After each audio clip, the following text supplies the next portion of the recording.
more opportunity to adapt though. So we'll see if Shadowcat sticks with the breaks in or if he chooses to mix things up with the Darkrai. What do you think, Chef? Let's get right back into it and see how this grand finals reset of the Pokemon Players Cup 3 plays out.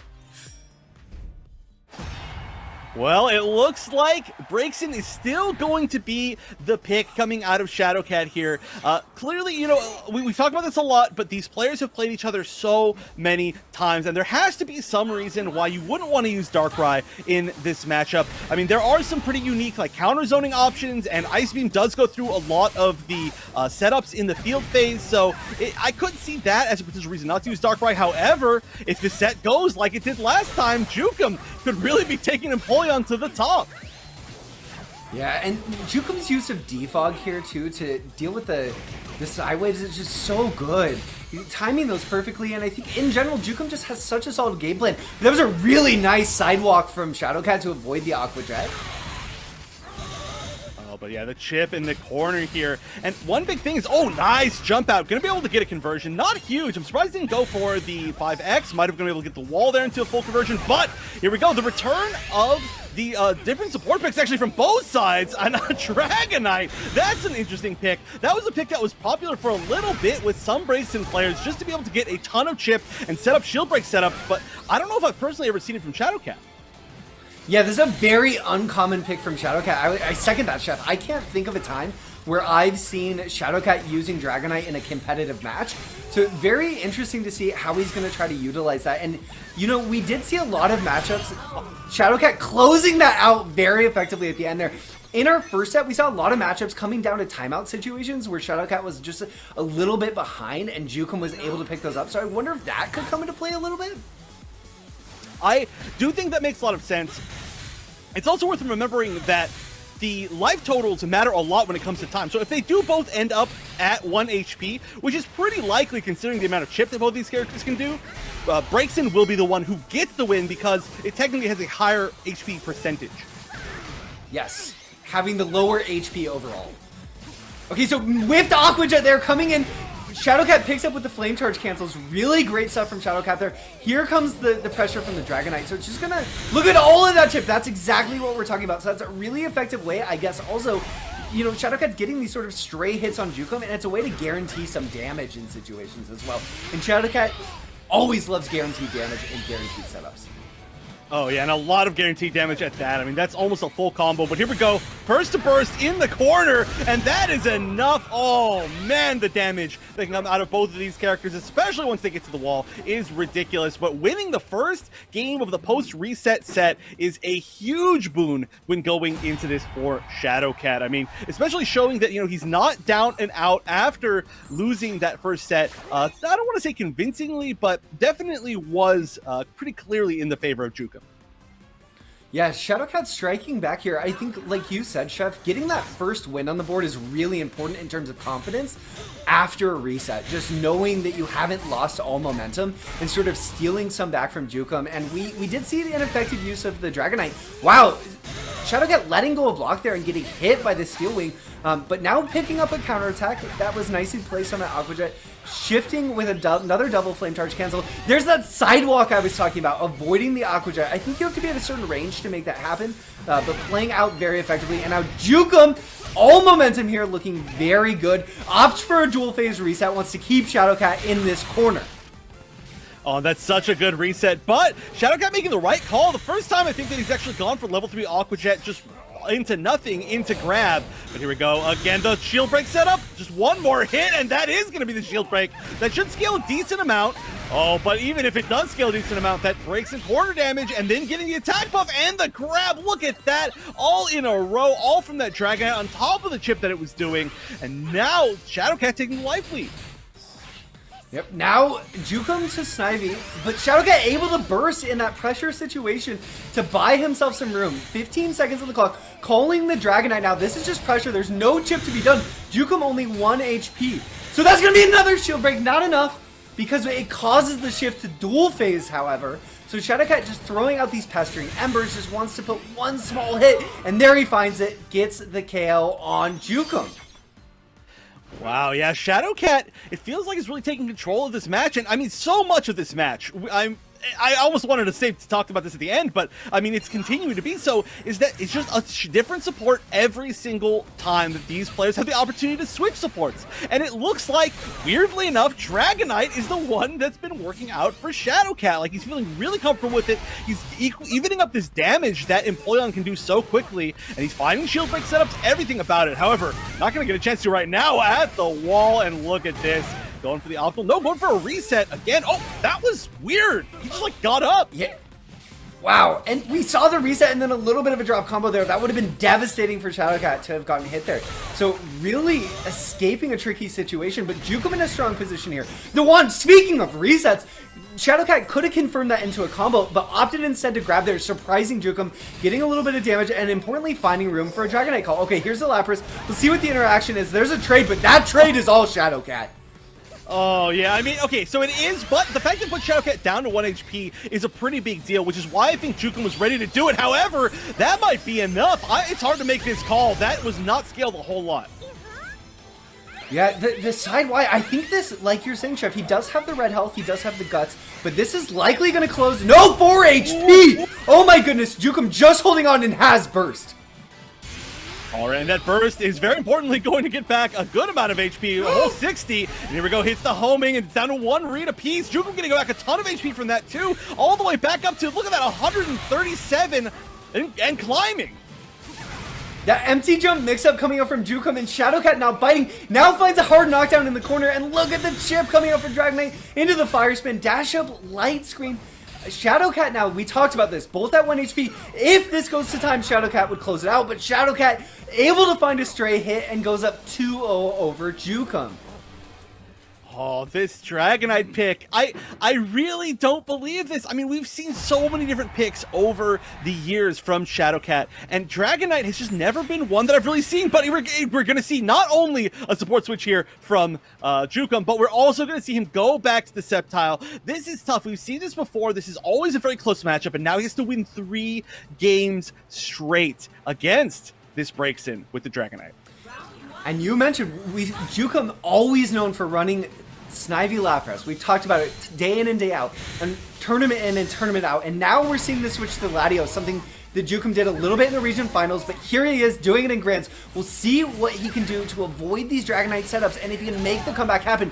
Here's the start. That was a nice counterattack against the Flame Charge, and now just side-swapping to the corner. That reset almost not even that bad. Able to find a pickup, and Jukem looking strong here in round number 1. Okay, Latios out. Seeing Latios. Yeah, this is a tough situation to get out of. Oh, but perfectly threaded. That was beautiful. Talk about movement. And then a beautiful perfect block on the Leaf Blade. Shadowcat able to get a punish from it. That's going to be another punish. That one's just because it's so close up. And double dash up into grab. What a mix up there. Jukem maybe expecting some Oki pressure in the terms of a strike, and instead gets a grab, and Shadowcat does it in part to set up this Dragonite, and Shadowcat ready for the detect! Oh, but the damage is evening up, and now this is going to be a burst from Shadowcat. There's not much time. Oh, and the burst! I think this is far enough, right? I think he's got it. Yeah, he does, and that will easily set Shadowcat up to be on tournament point after this finishes. Shadowcat looking to repeat his championship run from Players Cup 1 and become the 2-time Players Cup champion. He only needs 1 more round, and it's going to be easier said than done. Jukem does have full burst and a fully charged Evoltol going into this round. However, this is just still round number 2, so you have to think forward to round number 3 as Jukem as well. Yeah, so where he chooses to use this Evoltol will be huge. Generally, we've seen him go to it because it's a shield break setup, but if he doesn't find himself in the position to do that, it could end up being to his detriment and really holding him back from having a support he can go to in neutral. Now, Jukem, you know, he has going to the 2Y, that reaction from Shadowcat was amazing. Ducking under the attack. Shadowcat showing us why he is so strong. But here we go. Great chance. Gonna go immediately into the Yveltal. And this is, I think, a choice based on, draining synergy. Getting the double synergy drain with the Giga Drain. And now you can see Shadowcat not only has the no synergy buff or debuff, but not even full synergy gauge himself. And Jukem now wants to close this out without having to spend it himself. which could give him a meter advantage going into the final round. This is really his only chance. Yeah, one hit here, it wouldn't necessarily tie things up, but one stray hit could be very scary for Jukem, so he really wants to close this out in field phase. Now Shadowcat would burst again, going back, 10 seconds left on the clock. Jukem has the HP lead. Okay, finds the counterattack. This is going to be big. No, misses the just frame. Oh, but stuffing out the burst attack means that there's not a lot of ways to... Oh, I was going to say, get back this much life. He's got burst. He's forced to use it at the end to avoid the chance of Shadowcat making a comeback. And that's actually, in a weird way, a pretty big win for Shadowcat. Even though he lost the round, the fact that he looked like he was in a situation where he couldn't even get Jukem off of his synergy gauge and did manage to actually do that means he's still here on tournament point against Jukem, and now they are at 0 synergy gauge apiece. Oh, and a great reaction coming out from Shadowcat, grabbing that counterattack just in time before Jukem is able to release it. Sceptile's counterattack, one of the fastest in the game, so very impressive. The mix-ups coming out from Jukem too. The Giga Drain cancels. Oh my goodness, these players are just both trying to set the pace of this neutral. We see them both going for grab there, and Jukem coming out on top of that one, just quicker by a hair than Shadowcat. Oh, so many grabs in this round. This is now a spot where Shadowcat does not have a lot of space to move backwards. Although, actually, interestingly enough, Jukem the one going to be playing defensively, walking back all the way to the corner, where this is going to be potentially a lot of chip, or just a lot of normal damage if he gets hit by it. Latios is available if he does find time to get a setup. He's just going to use it in neutral. Oh, and the anti-air, and that is enough. Jukem getting on the board. That does so much damage, but this is a great way to start off what could potentially become a 3-game reverse comeback. Leaf Storm has potentially been a very powerful move for Jukem in his Pokkén history, and we saw him close out the round there. In 2018, when he became the world champ, the momentum in which he brought things back against his opponent there was largely off of these Leaf Storms. So I could see this Leaf Storm giving Jukem a ton of momentum. Also, every game he plays is more advantage in terms of playing around the Dragonite, but just like you said, Chips, every chance, every opportunity we see for a support switch, it's coming out. And now we have the Pachirisu coming out for the Shadowcat. We have seen so many supports in one single set. We're just going to go through the entire list of every single one in the game. Oh, that's a good tech. Doesn't have the ability to really get a combo off of it, though, because of the phase shift points. But Pachirisu, so interesting. And there it is, helping hand, I think. But here we go. All right, yeah, I was going to say he has to find a way to just hit physically, but he did it immediately before he even had a chance to talk about it. And I think, actually, Pachirisu, one of the biggest things about it is that it gets rid of Latios. It's not up right now, so he maybe should have saved it a little bit, but it can immediately negate it. Yeah, and Pachirisu you can call multiple times for that follow me, and Latios only one-time use on the Luster Purge, but, you know, Jukem closing out a lot of momentum here. I said it, the Leaf Storms really unlock something within Jukem as a player. It makes him feel like he has a complete understanding of the mind games, and I think the confidence that can bring can be really dangerous when you're playing against Jukem. So we'll see if Shadowcat can shut that down a little bit. We saw the tech attempt, but Shadowcat countering, that's going to be nice damage, but even more importantly, it's just the space. And the wall bounce going to do an extra little bit of damage there. Oh, no punish on the Leaf Blade. Ooh, yeah, they're playing this weird back and forth right there.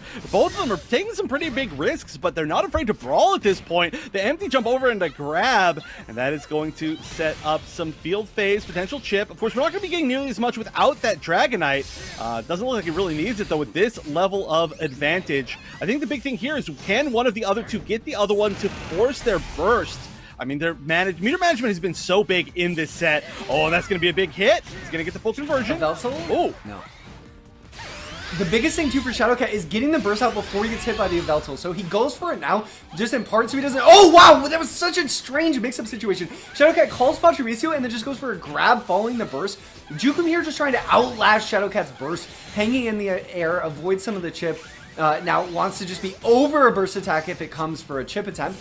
Both bursts neutralized, and Shadowcat getting caught by a counterattack. Here comes the Yveltal. This is going to be big damage, Chef. This is going to lead to a Giga Drain? No, just a normal grab. grab. Interesting choice right there. I think maybe he's trying to use as much time as possible. I'm surprised he didn't go for the Giga Drain, but it's not going to matter. Jukem is going to take this to the final game of the tournament. So I was saying earlier, we've only seen one player make a reverse 3-0 comeback, but there's another chance, and we are finally seeing the switch to Darkrai from Shadowcat. This is the matchup that Shadowcat won the Pokemon Players Cup 1 with, so we'll see if he's able to repeat that here. And he stopped Gorson with a similar move, Chef, pivoting from Braixen to Darkrai in round number 1 of these global finals to close it out in a close out. So we'll see if he can repeat that. And a really nice whiff punish with the back X against that Leaf Blade to go to our very first Bad Dreams Rising. Oh my gosh, that was like clairvoyancy on that Giga Drain from Jukem. I mean, what a read. You can tell these players play each other so much, and he went for the reset. It didn't pay off. It was teched, but he knew that there, I think, wasn't a situation where Shadowcat was going to get a whole lot from that, and now they're just sitting here in dual phase, not a spot that's usually very good for Darkrai alone. I'm surprised the patch hasn't come out yet. Could use it right there. Could have got rid of it, saving it for another situation, though, knowing that he can escape the Latios with just pure movement alone, and he's doing a great job of playing in this dual phase without Bad Dreams Rising, and now here's the setup. But as Sceptile, some of the best counter options able to get out, and we're going back to this dual phase.